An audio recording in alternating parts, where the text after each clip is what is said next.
Hey there, how are you doing? Ironically, today's episode is just about that. How are you doing?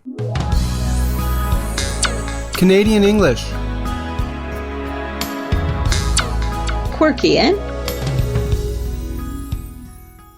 Hello, bonjour, oi, welcome, and thanks for tuning in to a new episode of our series, Canadian English, Quirky, eh? Let's poke some fun, and hopefully a little bit of learning along the way, about some of the quirkier aspects of the English language, in particular, Canadian English.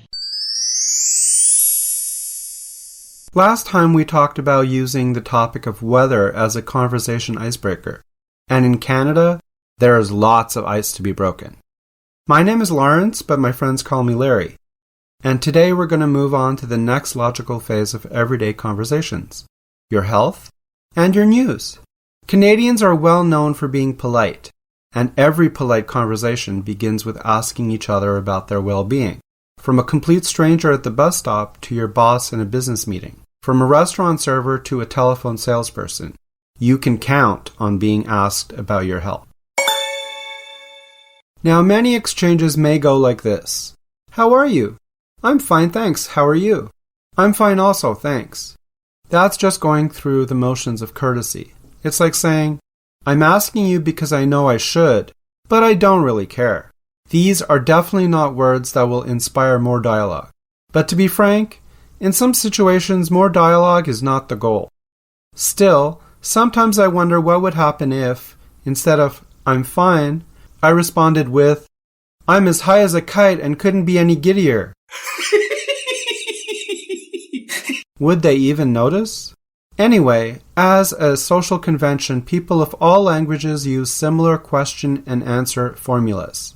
Some translate well, some do not. In Canadian English, you'll hear many different ways to ask you how you are. How are you? How you doing? How's it going? How's things? How are you keeping? How've you been? To which you can respond, I'm fine, thanks. Yourself? Or, I can't complain. Or, doing great. How about you? Or, couldn't be better. Or, comme ci comme ça. That's French for so-so, but is commonly used by English speakers. If you're not faring well and you want to talk about it, try, I'm sick as a dog. Or, I've had better days. In a similar vein, it's not unusual to replace the health questions with the news question. Again, this is common in many languages. E aí, novidades? Quoi de neuf? Que tal? Some of the English equivalents you will hear in Canada are What's up? What's happening? What's new? What's the scoop? What's shaking? Not much. You? Nothing new. Same old, same old. Not a thing. I just got a new puppy.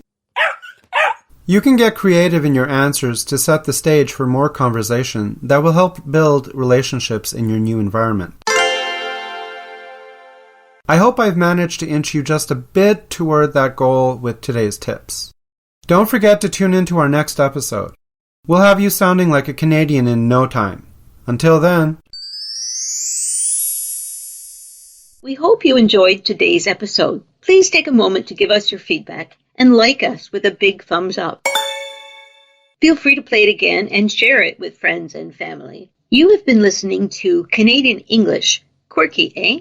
A podcast series produced by Brazilian Wave Canada. This project was made possible through the generous support of the Canadian Periodical Fund. If you want to subscribe to this series and have access to exclusive episodes, please sign in at Waveplus.ca. Until then, catch you later. Adieu. Ciao. Stay healthy.